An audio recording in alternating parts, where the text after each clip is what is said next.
What is up, YouTube? James Baek here, and welcome back to another one of my tournament sets. This one will be going through my thought process against my opponent Mihrab, who I faced round 2 of the Aon Gaming tournament. Now, if you don't know who Mihrab is, you can go check him out. His Twitter will be linked in the description down below. But Mihrab's a really good friend of mine.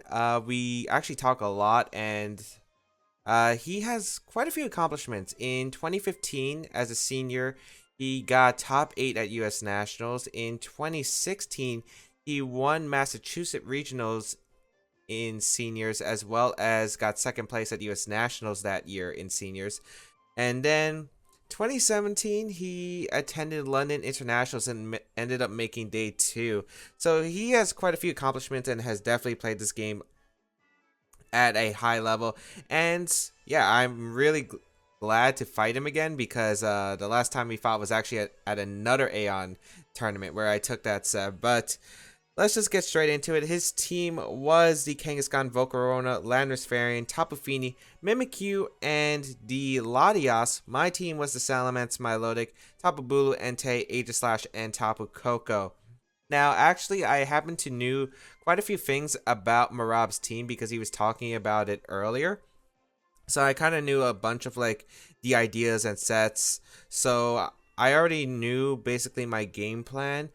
For game 1, at least, I felt like, okay, I think Salamence Milotic is pretty good because there's not much that really threatens that lead straight out. And if there is, maybe like Fini Latias could be annoying. I could just hard switch into Tapu Bulu and it wouldn't be too problematic. I wanted to pressure the Landers if Mihrab ever decided to lead Landers for some reason. And I really just wanted to scare him from leading Landers potentially in the later parts of the set. So I felt Salamence Milotic covered pretty much a strong basis. I could get an Icy Wind off, a Salamence with that Intimidate, hard switch if I really need to in order to get some momentum. So that's my thought process for the lead. The Tapu Bulu and the Entei I felt like were pretty good because Tapu Bulu is needed for the Tapu Fini. And Entei was pretty much a really solid answer because of Stone Edge for the Volcarona, and I really wanted another answer to Volcarona in case it's set up. So those are the 4 Pokemon I decided to bring, and let's just get right into the game. So overall, I felt like I was pretty comfortable with this matchup. I didn't feel like Aegislash did too much, and I didn't think Tapu Koko was necessary in this game. It didn't really help if Volcarona got set up or against the AV Landers.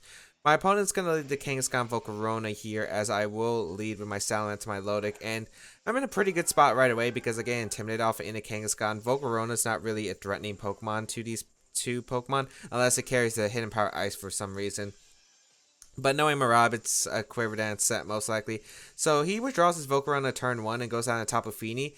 Turn 1, I just decide to Dragon Dance and Icy Wind, because if Mihrab decides just to go for Fake Out Quiver Dance, which you really shouldn't in that position because your Volcarona is threatened, I would just be able to pressure it the following turn anyway, because I get the speed control advantage with Salamence being faster. So I go for Icy Wind and Dragon Dance here because I feel like it's the safest play. I Mega Evolve here as Kangaskhan decides to Mega Evolve as well. Tapu Fini comes in, which is a great play because it is able to absorb attacks. But obviously, most likely you're going to fake out the Salamence because Milotic's not going to do much. Otherwise, I would have got Dragon Dance up, and then a +1 Salamence could threaten knockout onto either one of these Pokemon. So yep, the fake out does go out in Salamence, as I do get an Icy Wind off into the Kangaskhan, as well as the Tapu Fini. And that Icy Wind's huge because it allows my Tapu Bulu to probably... Actually, no, it always allows my Tapu Bulu to outspeed Mega Kangaskhan. So that's great. So once Tapu Fini's speed is dropped, this turn I'm like, okay, I'm just going to hard switch into Tapu Bulu.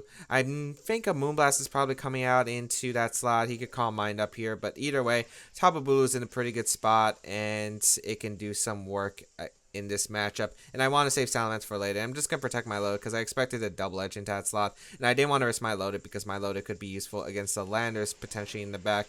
Double Edge is going to target down the Tapu Bulu, which was a really great play because that just did so much damage, as Moonblast is also going to come out and double target my Tapu Bulu. So very strong play from Mihrab, as my Tapu Bulu is really weakened here. Gets the special attack shot, which doesn't matter. But Tapu Bulu with the Grassy Terrain heal should be out of range of -1 Sucker Punch. And a double up into Kangaskhan, I'm pretty sure this is just 4 HP Kangaskhan, should be able to knock out with Horn Leech combined with Scald. And I didn't care if Tapu Fini protected, went for Calm Mind or Moonblast, because no matter what, I was going to be able to knock out Kangaskhan or whatever slot was coming in, and I would just be able to get a bunch of recovery off of this Horn Leech, which should have allowed me to live another Moonblast anyway. So I do go for the Scald. Horn Leech does connect with the Kangaskhan, and I'm able to heal back quite a bit. And yeah, Moonblast wouldn't have been able to knock out the Tapu Bulu at that range. So everything worked out, especially since Tapu Fini used its Protect. Now Volcarona gets to come in, and I'm like, okay, Volcarona's a big threat. I need my Tapu Bulu alive for this Fini. So I'm actually going to switch out my Tapu Bulu, go out into Entei. I'm pretty sure Flamethrower might be coming out, because if you get rid of Tapu Bulu, Tapu Fini can do a lot of work. So I'm pretty sure you don't set up a Quiver Dance right here, as Volcarona is just going to go for the Flamethrower here, and it will target down my Entei. So Entei, just able to absorb that. And I go for the Icy Wind just in case the Volcarona decide to go for Quiver Dance. It was a safe play, caught any switching no matter what, in case maybe Volcarona decide to switch out, maybe make a double, or Fini decide to switch out. But both stay in. I get a speed decrease on both of them. Moonblast is going to come out and target down my Entei slot too. So doubling up the Entei slot. So Entei just taking all those hits. And I know I can survive a Muddy Water, a Scald, whatever's coming out from the top of Fini, since it is most likely a Calm Mind variant, because we didn't see it having choice specs. Obviously, it can have choice specs since it used Protect earlier. And I'm just going to go for Stone Edge into the Volcarona, because I have no reason not to click Stone Edge. As long as I hit, I should be really good against that. And I actually double up in case maybe like Mimikyu I thought might have been in the back, so, or Landorus potentially. So I thought just Scalding is very safe there. I don't have to risk a miss. I could get burn on Mimikyu if it decides to switch in, as I get the knockout Volcarona, get a bit of chip on the top of Fini, as Scald is going to go out to the Entei. But, you know, Entei just able to survive the Scald anyway, and probably would have survived another if Volcarona decided to Protect. I could still Stone Edge the following turn and not to worry, as Landorus is going to come in and reveal itself as the last Pokemon from Mihrab's side.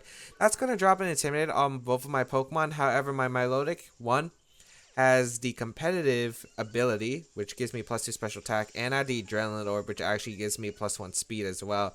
So Milotic, unless this Landorus variant was a Choice Scarf variant, would allow me to outspeed the Landorus variant and just, you know, pick up the knockout with +2 Scald. So Mihrab just forfeits there. I'm guessing it's not Choice Scarf, because he could have potentially won if, you know, Rockslide, you know, being a move in the game could just flinch me. But since he just forfeited, I'm like, okay, this isn't a Choice Scarf. I'm guessing maybe Z-move or Assault Vest. So gonna be able to take the game one very convincingly. I'm like, okay, what does Mihrab do to adjust? I'm not too sure. I'm honestly thinking an adjustment is like the Mimikyu, to be honest, because Mimikyu is scary to my team. I feel like Mimikyu is definitely very scary to my team because of its disguise and its Z-move potential, because I'm pretty sure it's Z-move Mimikyu on this team, because Mihrab really likes setup. So I'm like, okay, I'm going to have to really think about how I want to handle the Mimikyu. So Kangaskhan Mimikyu is probably the lead I'm seeing. I'm like, okay, I think maybe Salamence Entei can do work. It also works if my opponent leads Volcarona again. I'm pretty sure you're not leading Landorus variant, at least in the beginning, just because I already led Milotic game one. And the fact that Milotic has Adrenaline Orb. So if you ever risk me leading Milotic and you lead your Landorus, like Milotic becomes just an offensive threat that can knock out Volcarona, can knock out Landorus, can probably just do so much damage to King. I think it does like 70 to 80% to Kangaskhan with Scald. So I don't think you're ever leading Landorus in that situation. So I feel like Salamence Entei is very safe. And then just have Tapu Bulu and Milotic in the back. Alright, let's just get in straight into game 2. As Mihrab is going to have some adjustments. Bring Latias, Tapu Fini, Kangaskhan, Volcarona. The Latias over the Landorus variant that my opponent brought. So I don't have to worry about Intimidate this game, so that's pretty good. But this does give Mihrab options to Tailwind, of course. So this could be problematic. He was talking about the Latias set earlier, so I do know some of its tricks, although I don't know its full moveset. As Latias Tapu Fini is going to lead here, as I am going to lead my Salamence Entei. And this is in a good position, because Latias can carry Ice Beam, Draco Meteor, although I don't think it's going to have Draco Meteor, but I'm very confident it might have Ice Beam. And it can just Tailwind up. Fini's in a really fantastic spot. It can just Calm Mind up. I'm not in a good spot at all. I did not think he would lead this straight away, to be honest, as Bulu would have been pretty good for me. But right here, I'm like, okay, I think I'm just going to switch out Salamence. I'm going to switch out into my Milotic, because it can take a Ice Beam if the Latias does decide to go for that slot. And I'm just going to withdraw Entei and go on the Tapu Bulu. I'm just hoping If you go for Scald, just don't burn me turn 1, please. I have to risk Tapu Bulu getting Scald burn because I can't let Bulu take an Ice Beam turn right off the bat. As Helping Hand's actually going to come out straight turn 1 from Mihrab. And it's going to be a Moonblast, and that's going to target down my Milotic. So, probably anticipating the Salamence to stay in and just attack to try to pick up a knockout. But this works out in my favor because Bulu just got in for free. And here, he goes for Tailwind, and I'm like, okay. I just Scald Horn Leech because I get a KO on pretty much anything that wants to come in into that slot. I don't care if Phoenix switches out. I'm just threatening that slot with a Scald plus Horn Leech because it will be able to threaten knockout. Latios isn't doing too much. Gets Tailwind up. It gets Icy Wind. Well, not Icy Wind. It gets Helping Hand. But otherwise, its damage output doesn't really look good against both of these Pokemon. As I'm just able to knock out the Feeny for free. That's one huge threat gone, which is really nice. Volcarona's going to come out, and I'm like, okay. This thing could have Giga Drain. I'm going to switch out my Milotic, go out into Salamence, because I don't want Milotic to go down just yet, because I think I could preserve it for later in the game if I really need to. And I'm actually going to switch out my Tapu Bulu too, because Tapu Bulu is useful for like Kangaskhan, because Woodhammer does do a lot. So I'm just going to go out in my Entei, and this is a safe play because this doesn't let him get any KOs unless he makes a hard read.